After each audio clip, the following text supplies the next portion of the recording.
We're not even into the second Trump administration, and Trump voters are already regretting their choices. This particular clip is not necessarily a guy who is actively regretting. He's still clinging on to hope that his leader, they even talk in this very brief interview here about he has faith that they're going to do the right things. In the face of them saying they're not going to do that thing, he has faith for some reason that they're going to do it. It's classic Trump supporter, that what he sees with his eyes and hears with his ears, that's not true. I have faith that the thing they've said they're going to do and promise they will do, they're not going to do. It's bananas. We're going to break down the conversation.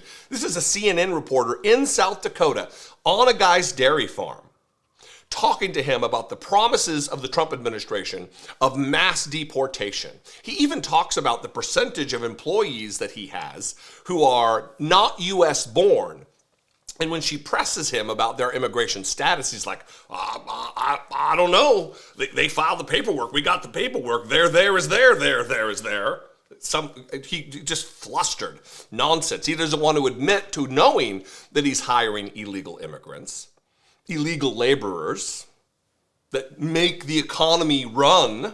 He doesn't want to admit it, but he's in for a world of hurt. I think he knows it. If you watch his face, the way his eyes dart, the way he's nervously answering questions, he knows his livelihood is at risk. They even get it. We'll just play it. Look, we're going to... I'm going off the rails here, explaining what you can just witness with your own eyes in this fewer than 60-second clip. What percentage of your workers are not U.S. born? Probably half. About half? Yeah. Do you know what the immigration status is of any of your workers?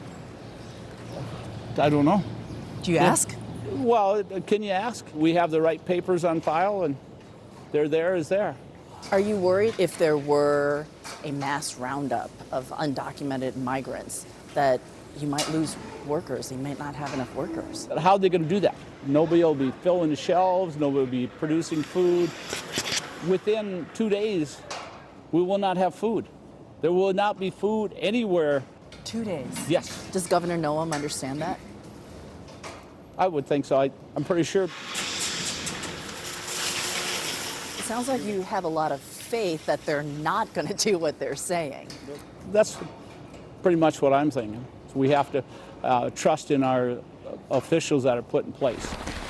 That is remarkable. First of all, his answers, what percentage of your workers are not U.S. born? Probably half, he says. Do you know what the immigration status is of any of your workers? He goes, I don't know, with his little wry smile indicating he knows. The words he says communicate one thing. His face and mannerisms communicate a completely different thing. I often say we have the commonality of language, and part of that language is body language. It's what is communicated through facial expressions and tone, not just the words that are spoken. We're more than just AI that can interpret the words and spit out a meaning from it. There's all kinds of other aspects of communication. He's telling a completely different story with his face and eyes than he is with his words. And she says, well, he says, we have the right papers on file, and there is there. What's that tell you about what he's saying? Are you worried that if there were a mass roundup of undocumented immigrants that you might lose workers? You might not have enough workers. Rather than answer yes or no that he's worried, he says, how are they going to do that? Nobody will be filling the shelves. No one will be producing food. Within 2 days, we will not have food. There will be no food anywhere, says the Trump supporter who voted for Donald Trump, who's in the business of agriculture, who understands the stake, who knows full well that if they deport in a mass deportation effort, 50% of his workers, his milk is going to spoil. His milk's not going to get to the grocery store for you to purchase. When there's lack of milk, a supply, and the demand maintains, the price goes up. It's basic economics. It's high school, junior high level shit we're talking about here. They continue 2 days, huh? Yes. Does Governor Noem, this is the worst part of this interview for me. Does Governor Noem understand that? You can, just by extension, put in, does Donald Trump also understand that? I would think so. I'm pretty sure. It sounds like you have a lot of faith that they're going to do, that they're not going to do what they're saying. That's pretty much what I'm saying, so we have to trust in our officials that are put in place. How about, fella, voting for people that aren't promising something that you have to have faith that they're not going to enact? What was this guy's reason? You're hearing a lot about economic anxiety from these types. Was this one of the economically anxious individuals, this absolutely, without doubt, wealthy man who owns a dairy farm? Again, the mom and pop days of these types of businesses are long gone. This guy is very likely in the top 5% of wage earners in the country.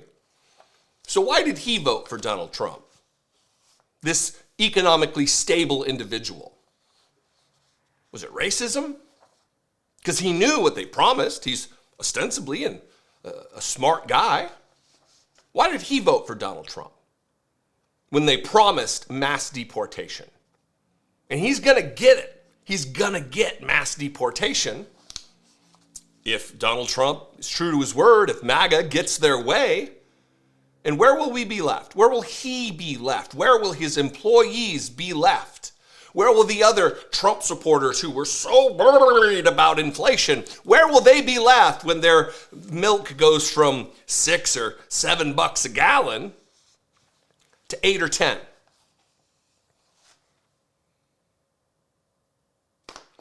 The effects of this will ripple out. Trump supporters are going to see the writing on the wall, and they're going to regret what they did. But they were driven by whatever metrics. Their economic anxiety was so fierce, so at play here, that they voted against their best interest and the best interest of their country, the best interest of their neighbors, the best interest of the world. And for what reason? What do you think?